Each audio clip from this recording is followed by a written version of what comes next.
rata-rata PDF coba yang berbahasa Inggris ya. Hmm.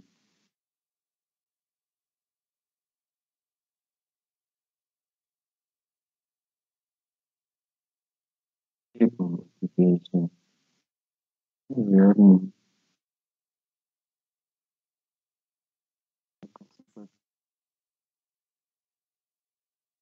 ternyata benar. Itu coba lihat ini bentuknya apa.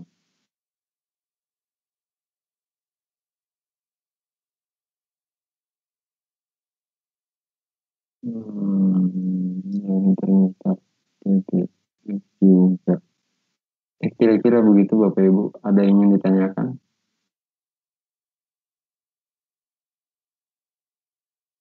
Jadi ini sudah ada. Suara putus-putus baik.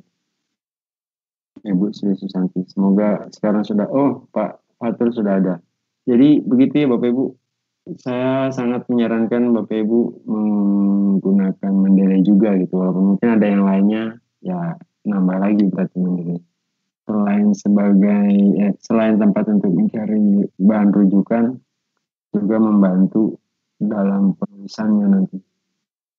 Pak Fatul silakan Pak. Mohon maaf saya tadi mengisi sebentar. Pak Fatul. Tes suara Pak Yandri. Kedengaran Pak. Kedengaran. Iya. Oke. Silakan Pak. Oke, assalamualaikum warahmatullahi wabarakatuh. Selamat siang Bapak sekalian. Selamat siang Pak. Bapak Ibu mohon suaranya dong atau chatnya kalau tidak ingin bersuara. Berjumpa lagi ya dalam bimbingan penelitian tingkat kelas. Hari ini adalah pertemuan virtual kedua. Saya belum lanjut ke bab 2 ya karena beberapa itu belum mengumpulkan juga. Kemudian yang mengumpulkan beberapa ada yang masih kurang tepat, maka saya hari ini mereview ya beberapa teman yang sudah mengumpulkan ya. Biar nanti jadi perhatian sekalian. Oke Pak. Oke, saya share dulu. Tolong diaktifkan share-nya. Oh iya, bentar Pak. Sebentar. Iya.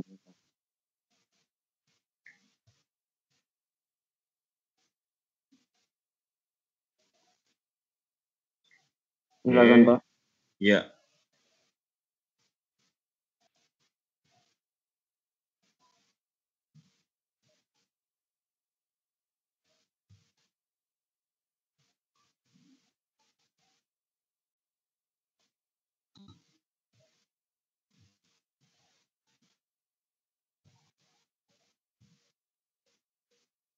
Bisa dilihat paparan saya Pak Yandri? Bisa Pak. Oke. Oh sebentar Pak, saya rekam dulu. Waduh. Oh iya. Pak. Baik Pak, silakan. Oke, sekalian, setelah saya mengoreksi beberapa tugas yang sudah masuk, itu dalam perumusan masalah itu masih ada yang kurang tepat. Jadi saya hanya ini aja, bagaimana membuat paragraf itu saya tidak mengoreksi lebih jauh ya. Saya hanya ini aja rumusan masalah nih karena ini sangat penting ya, karena rumusan masalah ini akan berlanjut ke tujuan, berlanjut ke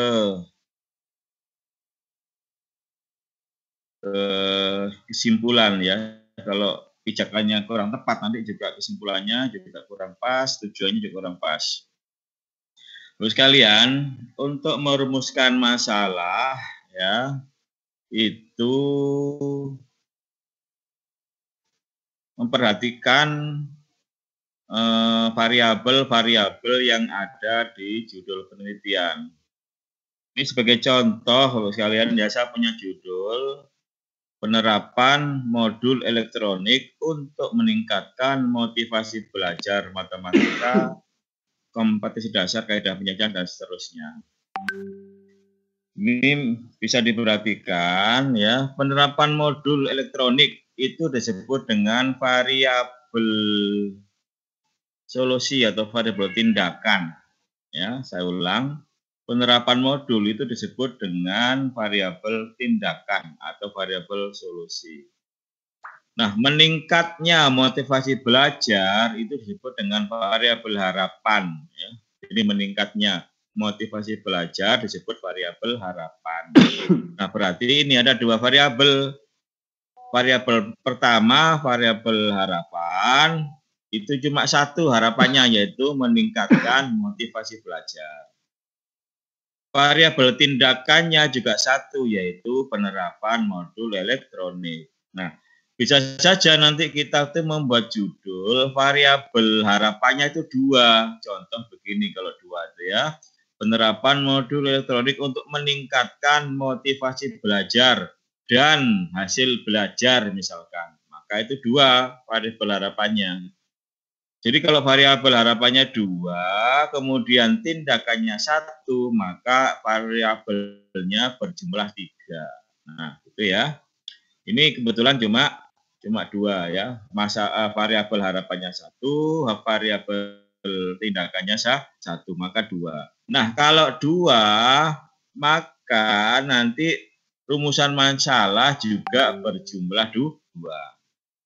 Kalau jumlah variabelnya 3, maka nanti permasalahannya juga 3. Kalau variabelnya sebanyak 4, maka rumusan masalah juga sebanyak 4. Oke, saya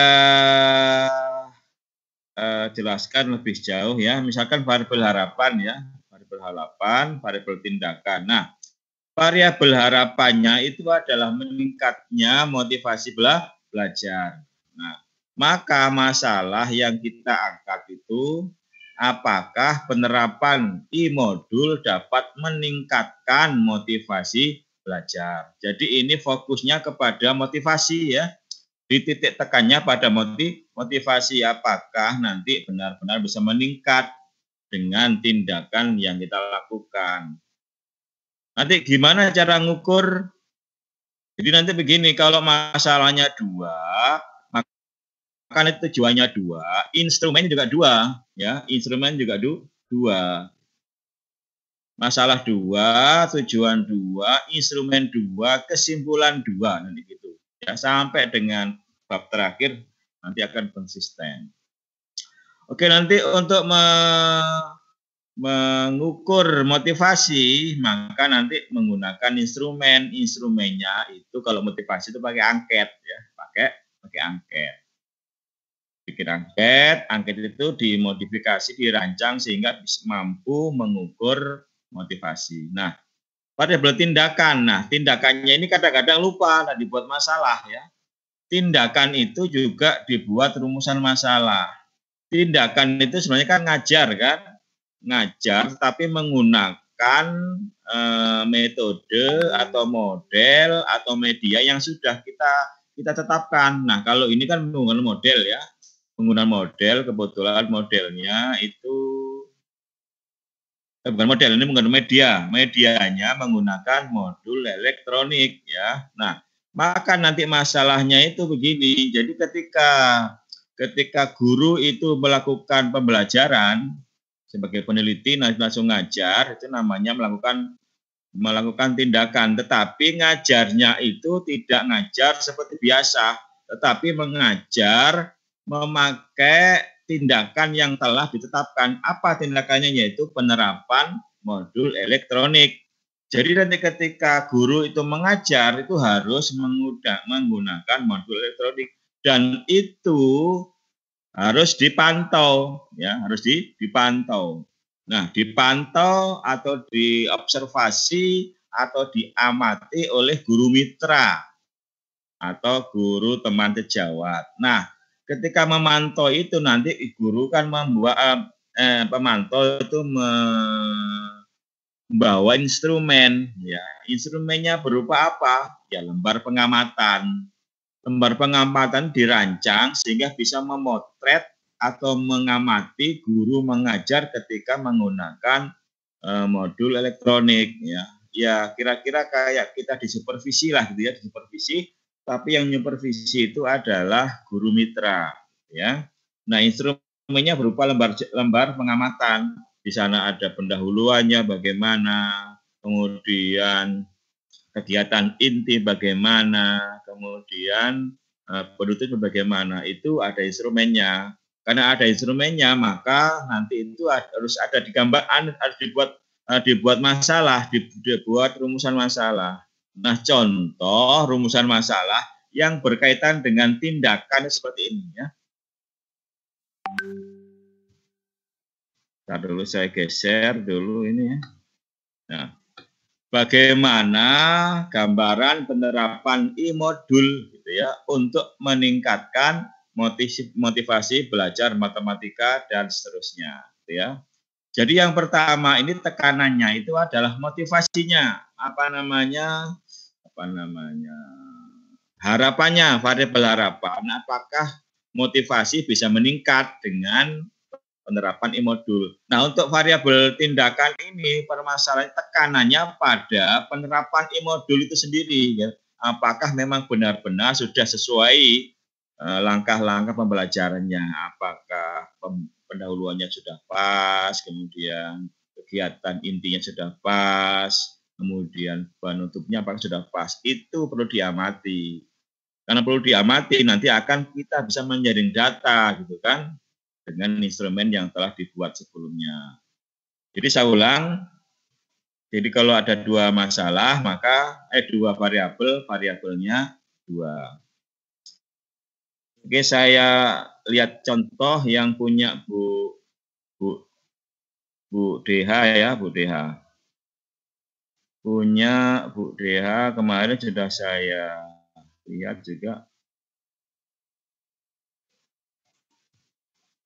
Nah, yang mana ya? Yang mana? Tadi dulu saya carikan dulu. Saya carikan yang punya Bu DH.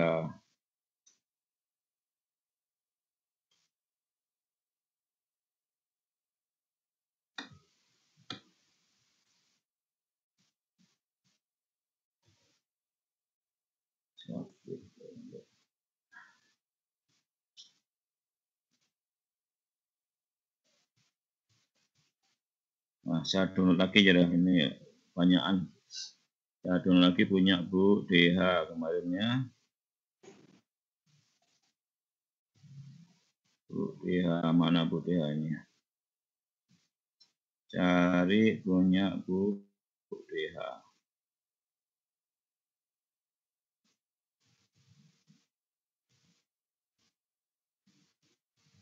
Dwi Hartini mana ya? Oh, enggak ada dia. Oh, di sini sudah kembalikan. Sudah dikembalikan. Ini punya Bu Dwi Hartini ya. Coba saya buka.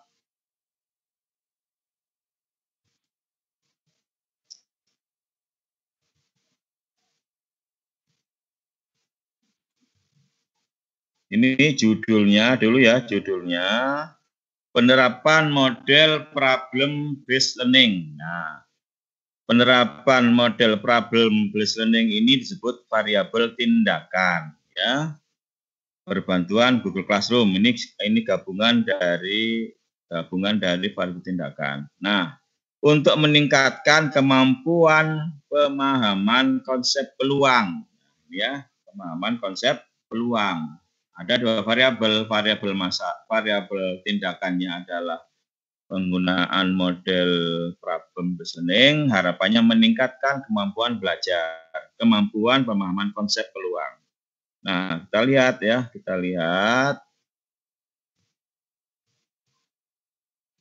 masalahnya sekarang.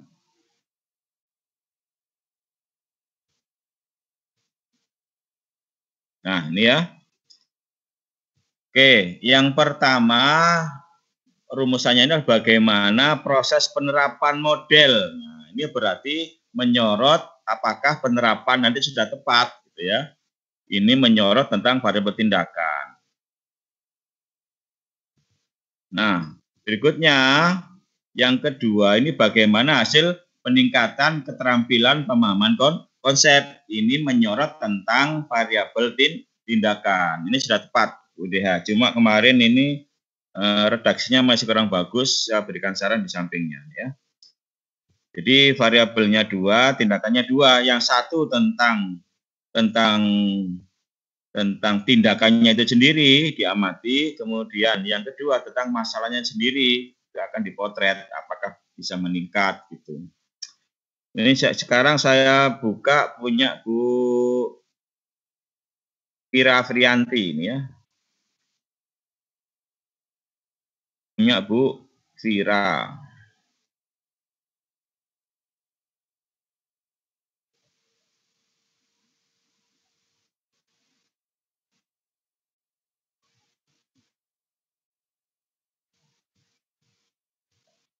Salah dirinya ya.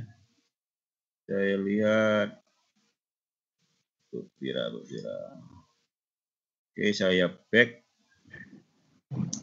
Saya back lagi. Aduh.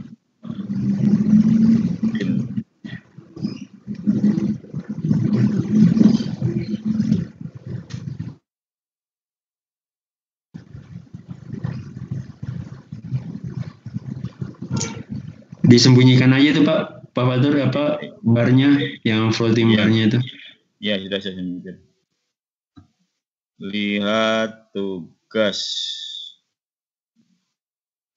Ini punya Bu Vira ya, Bu Vira Frianti.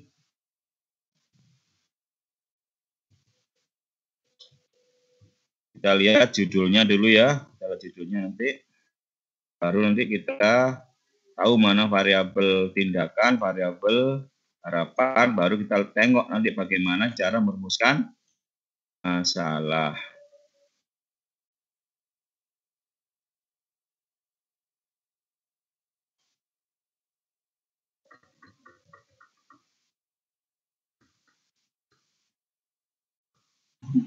Kayaknya saya lupa bikin judulnya di situ. Nah, judulnya lupa dia. Saya lihat iya, judulnya lupa ya. Oke dah, lihat masalahnya ya. Kalau lihat ini variabel tindakannya apa, Bu? Blended learning ya? Ya, rencananya meningkatkan hasil belajar siswa dengan blended learning. Oke, sudah kebaca ini ya. Jadi judulnya begini kira-kira ya. Meningkatkan hasil belajar gitu ya melalui blended learning. Gitu kan pada siswa kelas sekian, SMA apa, tahun pelajaran berapa. Oke, nah sekarang kita lihat permasalahan pertama gitu ya.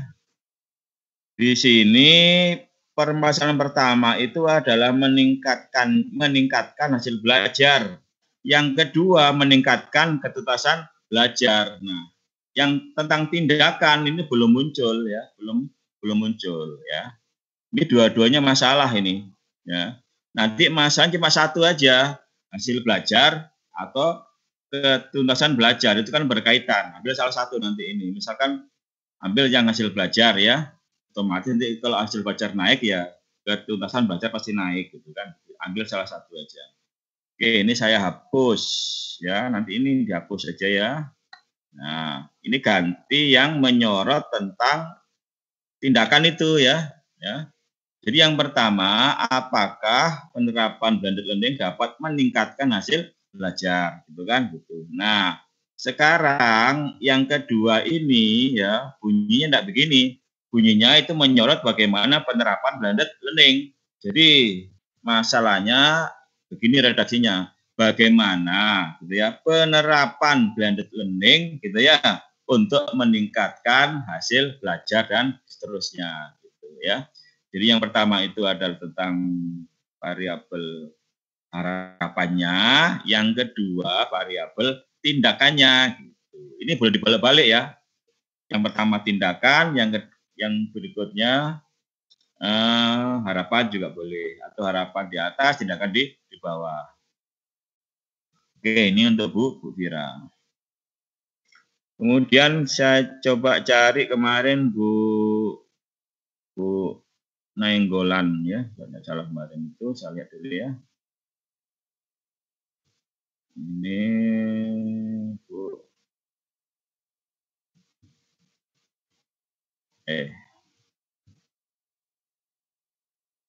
Oke, saya lihat lagi untuk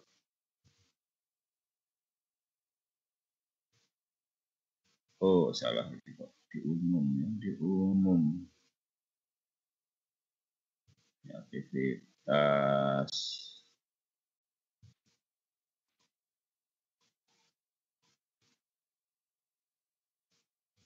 Oke, saya klik lagi ini.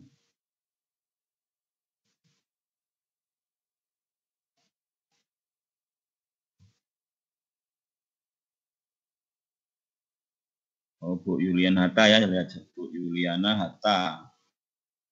Kita lihat Bu Yuliana Hatta.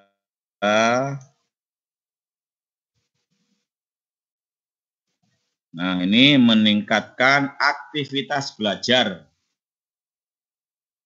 menggunakan aplikasi Google Classroom ya. Aktivitas belajar ini variabel harapan. Variabel tindakannya aplikasi Google Classroom. Kita coba rumusan masalahnya ya. Nah, apakah penggunaan aplikasi Google Classroom dapat meningkatkan? Nah, ini sudah tepat. Dan kita sorot ini adalah variabel harapannya. Apa benar nanti bisa meningkat. Nah, yang berikutnya ini bagaimana gambaran penerapan aplikasi Google Classroom ini yang menyorot tentang tindakan. Nah, bagaimana kalau misalkan variabelnya itu variabel harapannya itu 2 ya, 2. Kemarin nih sudah saya lihat punya siapa kemarin yang 2 itu ya, kayaknya punya Bu Anu kemarin, Bu Amina Enggolan kayaknya kemarin itu.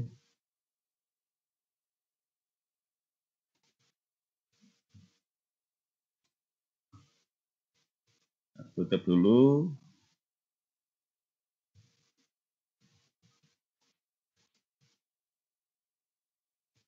Bu.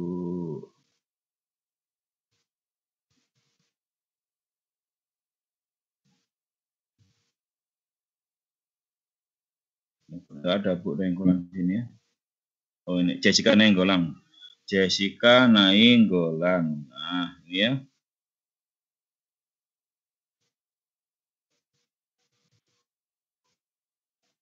Nah, ini. Perhatikan Bapak Ibu judulnya ini ya, judulnya Metode Contextual Teaching and Learning CTL dengan model PASA berbantuan video untuk meningkatkan keaktifan dan hasil belajar. Keaktifan dan hasil belajar berarti variabel harapannya 2, tindakannya 1 tambah 2, 3. Masalahnya juga harus 3. Itu. Kita lihat sekarang masalahnya.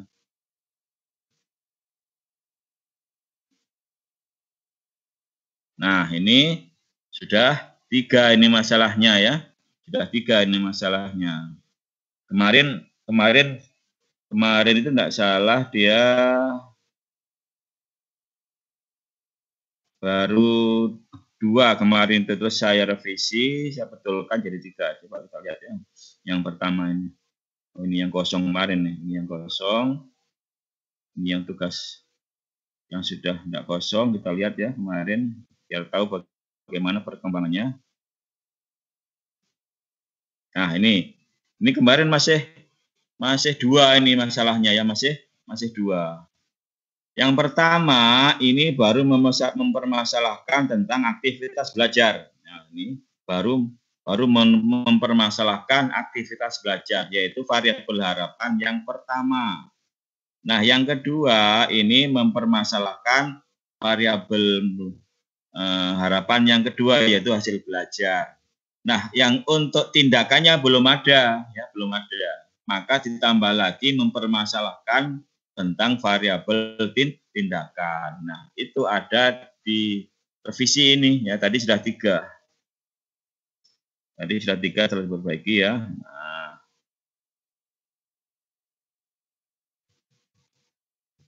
Nah, kita lihat. Nah, ini kan 3. Oh, ini tujuan. Ya, ini ya. Yang pertama ini apakah benar nanti keaktifan belajar itu bisa meningkat. Kemudian yang nomor 2, apakah benar nanti hasil belajar bisa meningkat. Yang ketiga, bagaimana penerapan CTL itu sendiri. Nah, nanti ketika ini variabelnya rumusan masalahnya 3, ini berlanjut ke tujuan. Tujuannya juga harus 3. Nah, nanti instrumennya juga harus 3, ya. Instrumen harus 3. Variabel 3, masalah 3, tujuan 3, instrumen 3, kesimpulan juga 3. Nah, nanti gitu. Gitu gampangnya. Oke, sekarang kita lihat nanti rancangannya kayak apa instrumennya kan ya. Untuk mengetahui keaktifan belajar, nanti instrumennya itu berupa lembar pengamatan, diamati kan nanti itu anak keaktifannya, entah diskusinya, entah tanya jawabnya gitu kan, apakah pengamatan terhadap media nanti itu diamati. Jadi instrumennya berupa lembar pengamatan. Nah, yang kedua ini mengukur hasil belajar. Instrumennya berupa apa? Ya berupa tes, ya berupa tes. Jadi kalau hasil belajar itu instrumennya berupa tes atau penilaian,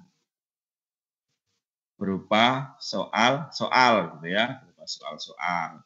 Nah, sekarang untuk yang ketiga, untuk mengetahui tentang keterlaksanaan CTL, maka instrumennya berupa lembar pengamatan.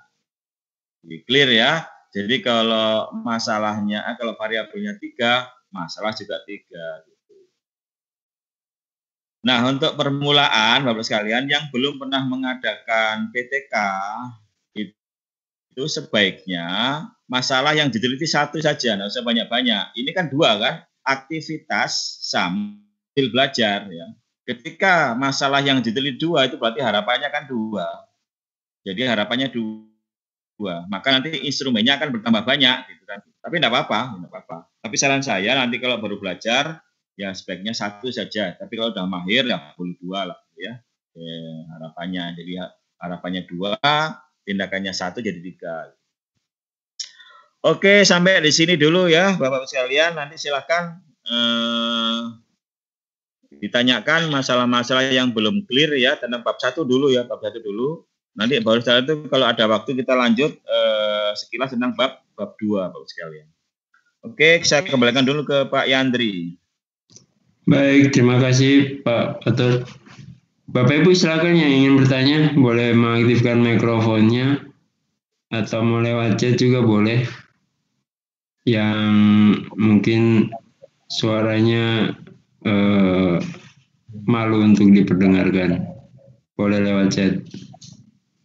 Izin Pak Yandri boleh bertanya? Ya silakan Bu. Terima kasih Pak Yandri. Terima kasih Pak Fatur. Tadi sudah diberi sedikit saran, tapi masih banyak yang bingung. Punya saya tadi yang blended learning untuk latar belakang, karena kan terkait dengan penulisannya juga harus ilmiah. Jadi di latar belakang, makanya saya juga ingin dapat referensi dari teman-teman dan Pak Fatur juga. Di latar belakang kan kita cerita masalah kita, rendahnya hasil belajar, partisipasi rendah dan sebagaimana. Itu harus ada bukti. Buktinya misalnya nilai ujiannya rendah, sekian dapatnya rata-ratanya. Bukti partisipasi rendah, cuma sekian orang yang ikut.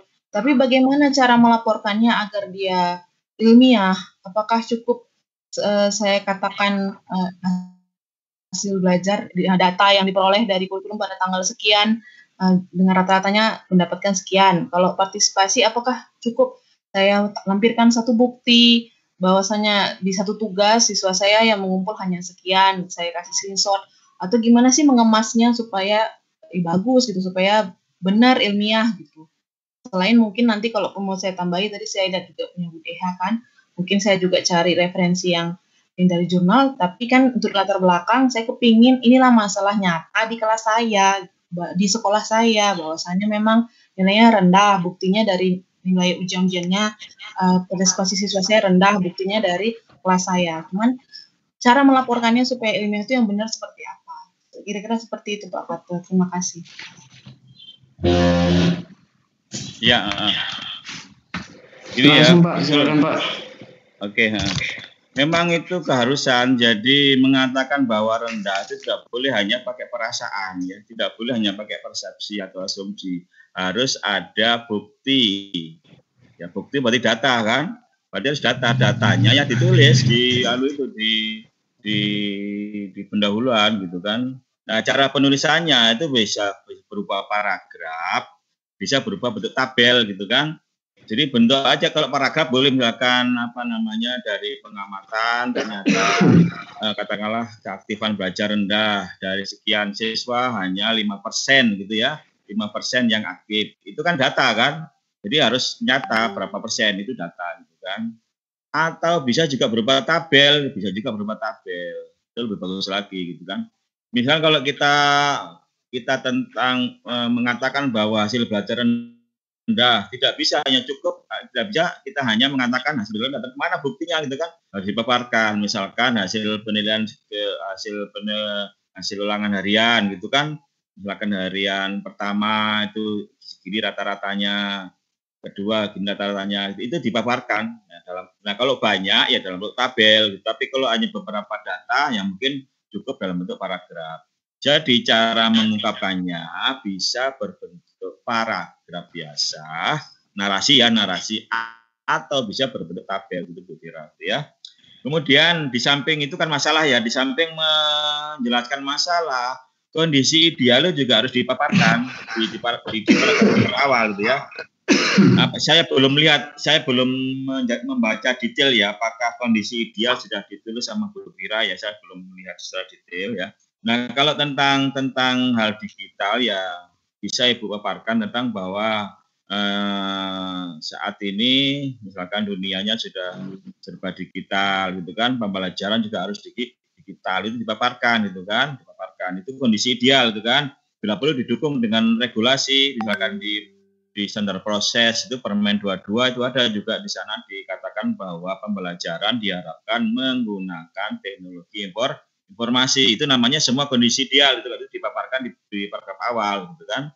Baru paparkannya tentang masalah-masalah yang didukung dengan data. Data bisa dinarasikan dalam bentuk paragraf atau dalam bentuk tabel. Gitu Bu Tira, mudah-mudahan dapat dipahami. Terima kasih Pak. Berarti yang paragraf pertama seharusnya kondisi idealnya dulu gitu ya. Iya betul, baru masalahnya. Tapi baru masuk paragraf kedua, tetapi sayangnya kenyataannya dan seterusnya. Iya betul. Nah, ketika ada kondisi ideal dan kenyataan ada gap gitu kan, ada kesenjangan, maka muncullah masalah gitu kan. Nah masalah ini ditawarkan solusinya di paragraf berikutnya. Setelah solusi ditawarkan, baru diakhiri dengan judul. Gitu Bu Tira ya. Iya Pak. Iya Pak, terima kasih. Iya, sama-sama. Baik, Bapak Ibu yang lain mungkin ada yang ingin ditanyakan. Tapi Pak Fatur, data-datanya itu juga harus punya relevansi yang kuat ya Pak ya, dengan judul. Iya tentu. Iya nanti kalau misalkan tentang aktivitas, tentang hasil belajar, yang dipaparkan datanya gitu kan. Ya, misal pakai data UN ya UN di sekolahnya atau di kabupatennya gitu ya Pak ya, jangan pakai UN kabupaten lain yang jelek-jelek padahal di daerahnya bagus. Iya harus sesuai kan gitu. Pak Fatur, saya mau tanya juga nih, kalau di bab 1 itu apakah perlu dibahas juga solusinya Pak, atau cukup ideal dan masalah saja Pak?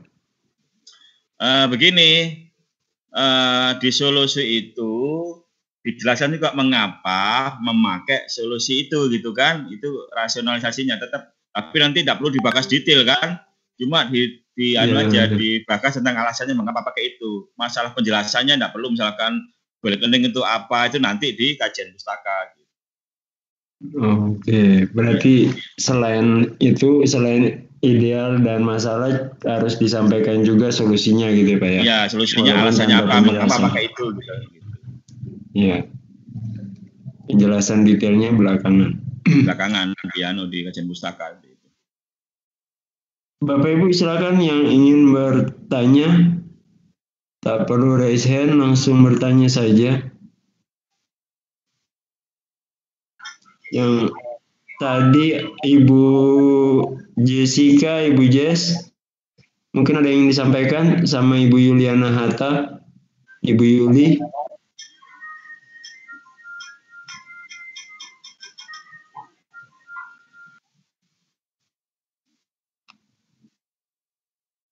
Ibu Deha mungkin tadi tulisannya yang dibahas pertama, ada yang ingin disampaikan Bu Deha?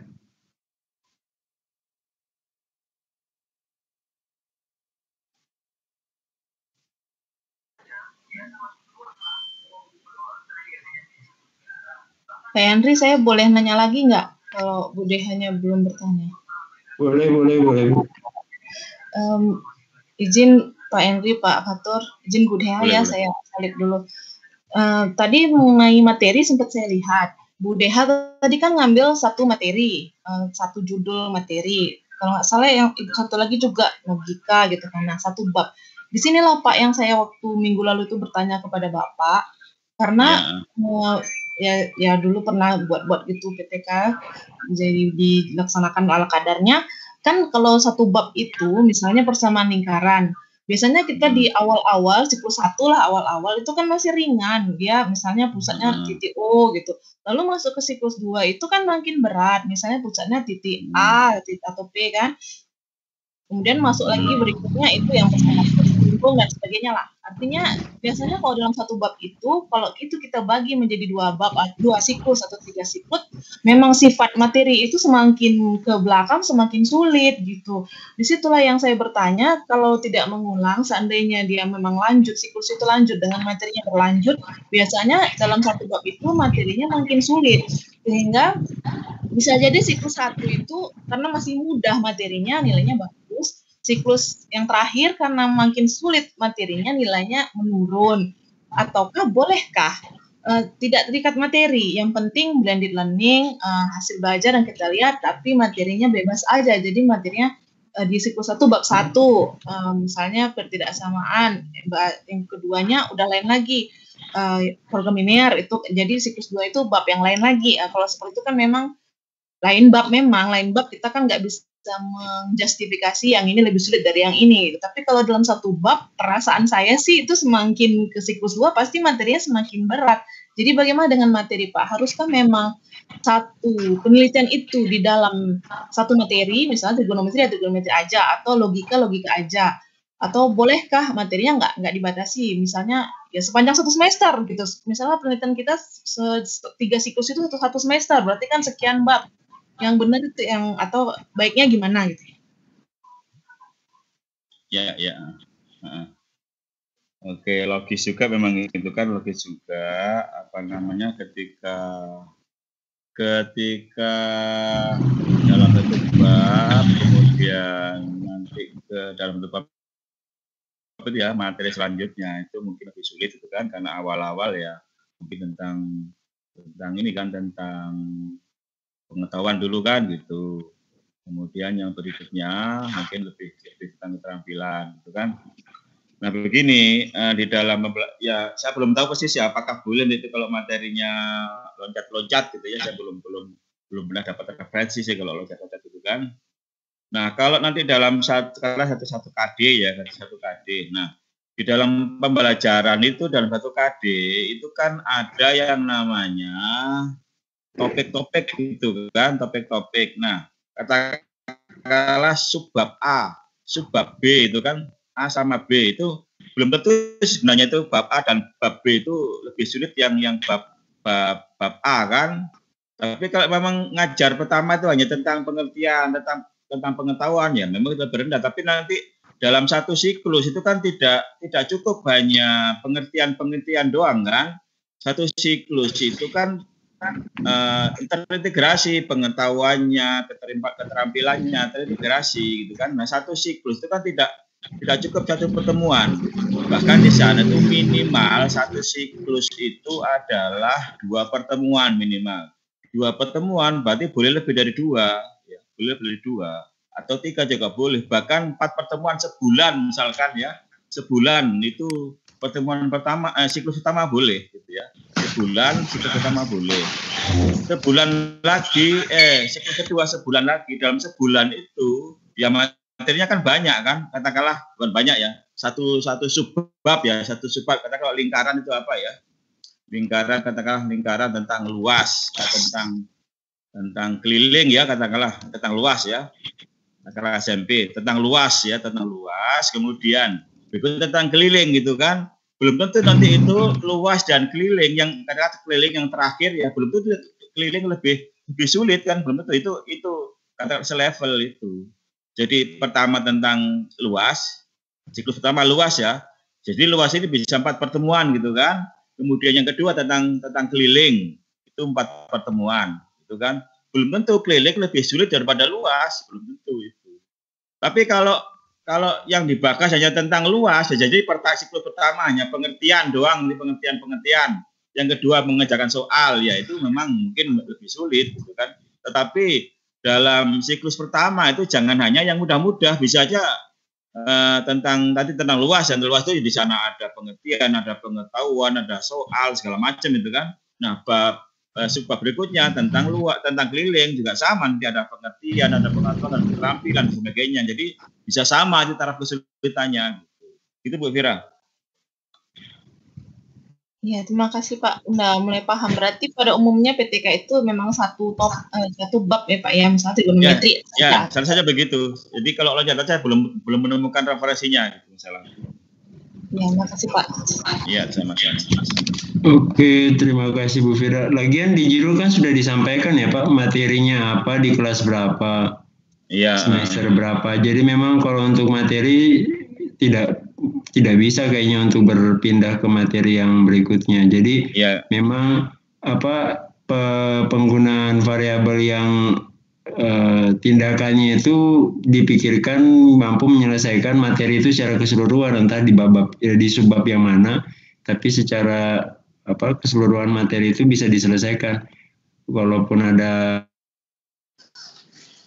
bab tertentu yang lebih sulit dari yang lainnya, ya harusnya dipikirkan juga sejak awal bahwa ini akan mencakup ke materi itu juga gitu. Jadi dia solusi untuk satu materi tersebut. Bu Nova mengangkat tangan, silakan Ibu Nov. Halo, selamat sore. Terima kasih Pak Yandri. Ya Ibu. Maaf Pak, saya mungkin Pak Rohman saya agak keluar sedikit dari permasalahan soal bab 1. Boleh. Ya, maaf Pak, karena kemarin pada pertama saya pun saya, makanya saya tidak sempat mengikuti pertemuan pertama. Begini Pak, beberapa kali saya mengikuti kegiatan juga soal pembahasan PTK. Nah, ada beberapa beda pendapat tentang ketika begini Pak, siklus kita kan bisa melakukan beberapa siklus. Bahkan jika memang 3 siklus bisa, 4 siklus bahkan lebih pun bisa. Itu pendapat yang saya dapat. Nah, terus saya juga sempat bertanya tentang ketika metode yang kita gunakan pada saat siklus 1, siklus 2, misalnya siklus 1 dia tidak berhasil, lalu kita ketika mau lakukan siklus 2 kita merubah metodenya. Ada pendapat bahwa bisa kita mengganti metode, tapi ada pula pendapat bahwa tidak bisa, tetap harus mempertahankan metode sesuai awal yang sudah kita lakukan dari awal, gitu Pak. Mungkin saya mohon sedikit pencerahan Pak soal itu. Terima kasih.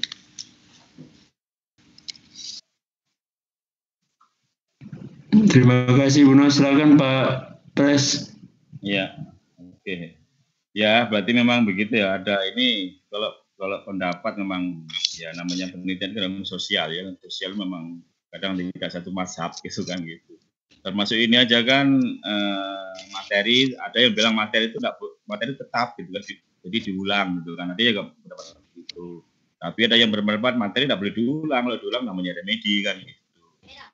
Nah, kemudian yang ada juga berpendapat tentang tindakannya ada yang berpendapat tindakannya harus tetap gitu kan. Itu kan yang sudah kita tetapkan itu, karena kenapa tetap itu yang kita uji apakah yang kita punya itu memang tepat gitu kan gitu. Nah, kalau nanti berubah gitu kan, bagaimana dengan judulnya kan, nanti kalau misalkan katakanlah tindakannya itu banyak gitu ya, dengan satu tindakan 2, tindakan 3 berbeda-beda. Bagaimana cara menentukan judul jadi masalah lagi gitu kan gitu. Nah, ketika memang ada alasannya juga sih ketika membolehkan tindakan yang berbeda itu kayak gini. Kayak dokter mengobati penyakit gitu ya, katakanlah tindakan pertama kayak kasih paracetamol gitu ya. Paracetamol enggak cocok, ini enggak cocok, maka diganti obatnya. Kira-kira begitu kan gitu. Kira-kira begitu. Tapi kalau misalkan kalau enggak mau repot ya jangan diubah gitu kan. Kalau mau ubah kan jadi repot juga nanti itu kan. Judulnya juga repot, nanti analisnya itu jadi juga. Jadi repot, jadi banyak gitu kan gitu. Instrumennya jadi banyak gitu Kak. Seandainya katakanlah pertama itu menggunakan model discovery gitu ya, kedua model inquiry kan beda lagi itu kan, instrumennya masih beda lagi. Ya, gitu. Nah, terserah kita gitu kan pakai mazhab yang mana gitu kan, memang itu dianggap mazhab gitu kan. Begitu jawaban saya. Ya, terima kasih Pak. Terima kasih Pak. Ini ya kayaknya Pak ya, kalau mungkin yang mengatakan bahwa boleh mengganti itu, saya jadi berpikiran begini Pak, kenapa harus ada siklus gitu? Ketika yang dia lakukan ternyata di siklus 2 kan berarti diulang lagi tuh Pak metodenya. Iya, diulang lagi. Jadi ya itu jadi menurut pendapat saya begini Ibu Nov, kalau misalnya kan hipotesisnya tidak harus selalu benar ya Pak ya. Ini PTK itu gimana Pak? Apakah harus selalu jawabannya benar gitu atau bisa salah ternyata tidak membuktikan gitu? Ya begini ya. PTK ya kayak penelitian umumnya kan kadang-kadang kita salah kaprah. Ketika hipotesisnya tidak sesuai harapan itu berarti salah. Enggak salah gitu kan. Dulu kita kuliah ya misalkan gini. Hipotesisnya ada korelasi antara X dan Y gitu kan. Tapi setelah dianalisis data tidak mendukung, ternyata tidak ada korelasi gitu kan. Apakah itu gagal? Iya enggak gagal. Cuma kadang-kadang itu dianggap gagal gitu kan gitu. Sama dengan PTK. PTK itu ketika tidak ada kenaikan ya tidak masalah sebenarnya, tidak masalah. Tapi kadang-kadang dipaksakan gitu kan, Cuma mungkin ya kadang-kadang mungkin tim menilai dari kalau tidak naik mungkin tidak dinilaikan kredit. Tapi sebenarnya tidak masalah ketika tidak naik gitu kan. Cuma begini di tujuan itu makanya penting. Dan itu tujuannya. Misalkan gini tujuannya bisa dua versi ya, dua redaksi. Misalkan begini. Yang pertama ya, untuk mengetahui apakah gitu kan, discovery bisa meningkatkan. Jadi sekadar mengetahui saja gitu kan. Terus nanti seandainya katakanlah tidak meningkat, ya tidak masalah. Memang tujuannya untuk mengetahui saja kan. Tapi kalau begini tujuannya adalah untuk meningkatkan, nah itu beda lagi. Tapi kalau tujuannya untuk meningkatkan nanti tidak meningkat, berarti gagal. Nah, menjadi tujuan kan gitu. Maka sebaiknya tujuan itu jangan untuk meningkatkan, tapi untuk mengetahui apakah dapat meningkat. Tapi kalau tujuannya untuk meningkatkan, ketika nanti tidak meningkat berarti gagal, karena tidak menjadi tujuan kan gitu. Jadi tujuan itu ada dua macam cara merumuskannya. Apakah hanya sekadar untuk mengetahui, apakah untuk meningkatkan. Saya maka tidak pernah menggunakan untuk meningkatkan, karena kalau tujuan meningkatkan kita tidak meningkat berarti gagal. Gagal itu adalah tidak menjadi tujuan. Itu Pak Yandri. Ya baik. Jadi saya berarti bisa berkesimpulan bahwa memang di rumusan masalah tadi terkait tindakannya itu memang harus disampaikan juga Pak ya, karena misalkan saya jadi berpikir kemungkinan membutuhkan siklus itu jika misalnya belum tercapai ke peningkatan sesuai yang kita harapkan, tapi karena misalnya di penerapannya memang ada yang belum juga gitu. Sehingga di siklus kedua kita benerin penerapannya walaupun dengan metode yang sama. Misalnya yang seharusnya dari model model tersebut discovery learning misalnya harusnya minimal 90% terlaksana lah dari setiap langkah-langkah yang ada. Ternyata kita misalnya baru 75%. Nah, berarti di siklus keduanya itu harus 90% dengan harapan tercapai juga kenaikan di hasil belajarnya. Misalnya kalau variabel yang satunya itu hasil belajar. Kira-kira seperti itu ya Pak ya? Iya benar, makanya begini, makanya dibuat masalah kan bagaimana tindakannya diamati gitu kan, diamati. Iya betul. Makanya dibuat masalah tindakan ya dipermasalahkan, diamati dengan nomor pengamatan guru mitra. Nah ketika nanti diamati guru mitra, dia bawa instrumen kan, jadi langkah-langkahnya itu dari katakanlah dari 20 langkah gitu ya, yang terlaksana hanya 10 langkah, itu kan berarti hanya 50%. Itulah makanya ada langkah yang namanya refleksi, yang langkah keempat kan, ada perencanaan, ada pelaksanaan, ada pengamatan, dan refleksi. Nah, refleksi ini adalah sebenarnya mencari di mana letak kekurangan-kekurangan pada siklus pertama, gitu kan. Nanti itu dicatat, akan diperbaiki di siklus berikutnya, gitu kan, begitu. Makanya ini yang paham tidak perlu ganti model, itu berarti kemungkinan memang penerapannya tindakan itu belum optimal ya, dari langkah-langkah itu masih ada yang belum dilaksanakan. Itu Pak Yandri. Ya betul. Soalnya kalau ganti model berarti ganti judul, berarti ganti kan? Itu makalah baru lagi berarti ya. Iya gitu. Ibu Nov kira-kira begitu Ibu Nov? Semoga menjawab. Siap Pak Yan, terima kasih. Ya, berikutnya dari chat. Tadi Bu Nining sempat izin bertanya, setelah melihat paparan hari ini, latar belakang saya kurang detail, apakah perlu saya revisi dan mengirim ulang? Kayaknya perlu ya Pak ya, Pak Fatur? Iya, perlu. Silakan direvisi Bu, nanti dikirim ulang. Bisa undo dulu ininya yang sudah dikirim, kemudian kirim kembali. Itu masih bisa. Ibu Vira benar juga Pak mengenai penerapan metode.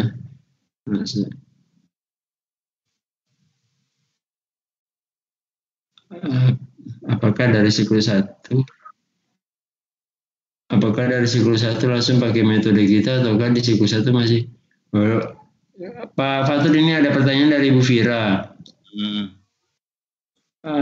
Apakah dari siklus 1 langsung pakai metode kita ataukah di siklus 1 masih konvensional? Baru masuk siklus 2 pakai metode yang kita pilih. Oh ya. Silakan Pak. Gini, pernah saya pakai, kemarin saya jelaskan ada prasiklus ya. Prasiklus, kemudian siklus 1, siklus 2. Nah, yang prasiklus ini yang masih konvensional. Yang prasiklus masih konvensional, belum berkaitan dengan tindakan kita. Nah, siklus yang pertama sudah harus kita terapkan tindakan kita, kan? Nanti tindakan kita itu kita analisis, kita mana yang lemah, yang disebut dengan refleksi itu kan. Jadi siklus pertama sudah kita terapkan tindakan itu. Nanti kita perbaiki di siklus kedua gitu. Itu Bu Fira. Artinya kalau siklus pertama sudah mencapai tidak perlu siklus kedua kan ya Pak? Tidak perlu. Tetapi di buku 4 itu mensyaratkan minimal 2 siklus. Ya, mau enggak mau harus 2 siklus. Wah, ini saya belum baca buku 4 ini, jadi kayaknya harus baca lagi nih. Iya, itu minimal 2 siklus gitu. Waduh, pantas pada buat ini semua. Berikutnya dari Bu Jesi ini Pak. Bu Jesi ini panjang ya. Bu Jesi bisa disampaikan langsung Bu Jesi? Diaktifkan mikrofonnya.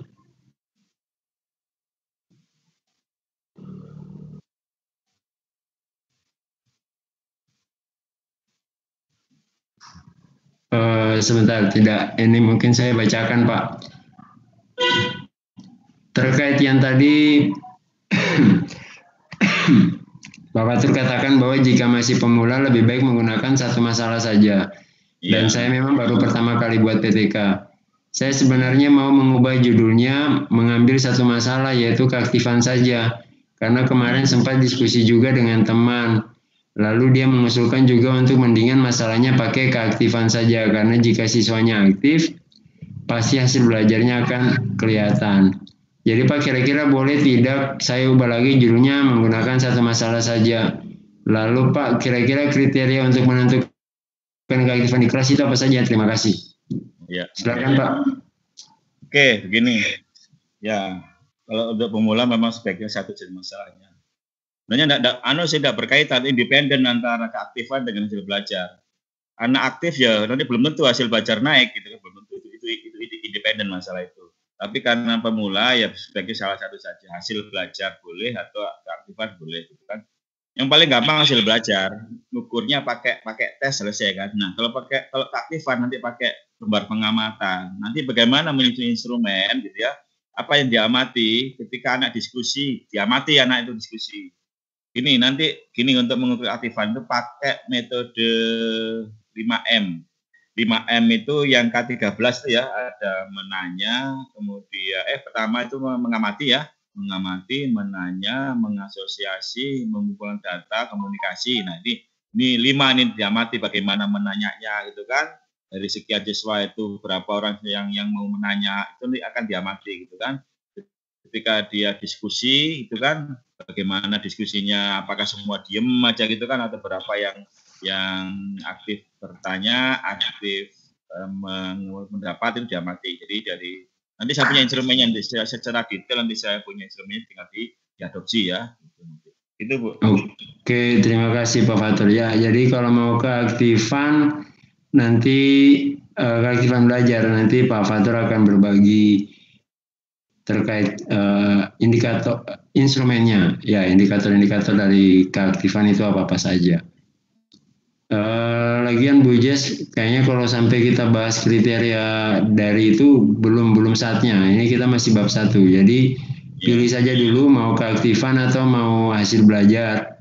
Kalau emang mau satu saja. Jadi direvisi dulu proposalnya bab 1-nya. Kemudian Pak Fatur ada dari Bu Deha. Apakah ada batasan Bu Deha, Bu Dwi Hartini ya, ini nama lainnya Bu Deha. Apakah ada batasan minimal dari bab 1 dan bab 2? Teman saya bercerita bahwa bab 1 minimal 15 halaman, bab 2 minimal 30 halaman. Jadi kalau kurang dari itu langsung nggak dinilai. Apa benar begitu? Apakah jumlah halaman itu penentu awal dinilai atau enggak? Teman yang cerita itu diceritain langsung oleh penilai Pak. Silakan Pak. Enggak ada sih itu batasan seperti itu kan, enggak ada. Saya itu kemarin di 4B sama 4C itu latar belakang itu aja 1 halaman, maksimal 2 halaman. 1 halaman selesai. Bahkan pendahuluan itu hanya bab 1 hanya 2 halaman, enggak salah. Jadi mulai latar belakang, kemudian latar belakang, apalagi ya, latar belakang, permasalahan, tujuan, itu hanya 2 halaman, tidak sampai 15 itu. Enggak ada dasarnya itu. Jadi saya buktinya saya 4B, 4C hanya beberapa halaman lolos. Baik, berarti ini kebijakan lokal kayaknya Bu Deha. Ya bisa jadi gitu kan. Ya, kadang-kadang tim menilai kan kadang-kadang macam-macam kan maunya kan gitu kan. Punya hak prerogatif yang susah digugat bahasanya. Nah ini yang bikin masalah banyak ini. Ya betul itu. Betul. Yang rugi jadi kita gitu. Iya guru-guru. Oke. Apakah masih ada yang ingin bertanya Bapak Ibu? Silakan, tidak perlu malu-malu. Langsung diaktifkan mikrofonnya. Tadi yang lewat chat terakhir dari Bu Deha.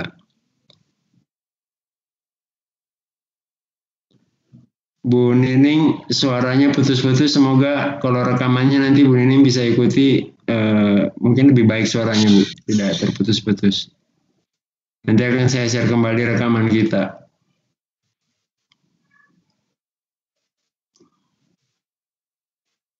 Silakan Bapak Ibu, Pak, tadi ada Bapak-Bapak juga yang ikut ini, Pak Roni, Pak Rifai.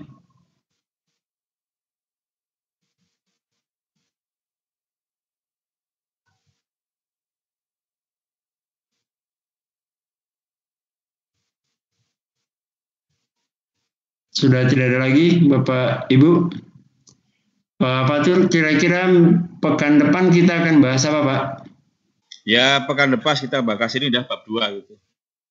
Oke. Jadi teman-teman mohon selesaikan ini ya, nanti selesaikan yang belum kirim tugas, silakan kirim tugas, nanti saya koreksi terus saya kembalikan mana-mana yang kurang itu. Biar nanti bisa berlanjut. Nanti kalau molor terus ya nanti ya susah kita melangkah ke bab selanjutnya kan gitu. Ya, betul. Mungkin bisa ini kan ya Pak, materinya mungkin bisa di-share juga. Ya, belum sempat saya share untuk bab 2, nanti saya share. Oke, terima kasih Pak. Baik, Bapak Ibu, ini kita sudah 1,5 jam. Jika tidak ada lagi yang ingin ditanyakan, kita cukupkan dan akan kita lanjutkan lagi pekan depan di hari yang sama dan waktu yang sama. Hari Minggu jam 12 waktu Indonesia Barat atau jam 1 siang waktu Indonesia Tengah atau jam 2 siang waktu Indonesia Timur. Semoga lebih banyak yang bisa hadir dan tugas-tugas yang dikumpulkan juga semakin banyak. Sehingga harapan dari kami mengadakan kegiatan ini bisa terwujud bersama begitu Bapak Ibu. Terima kasih atas kehadirannya, partisipasinya Bapak Ibu untuk hari ini. Salam sehat, yang berpuasa selamat berpuasa. Assalamualaikum warahmatullahi wabarakatuh Bapak Ibu, selamat siang. Terima kasih.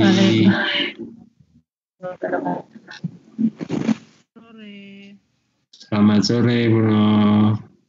Baik Bapak Ibu, terima kasih.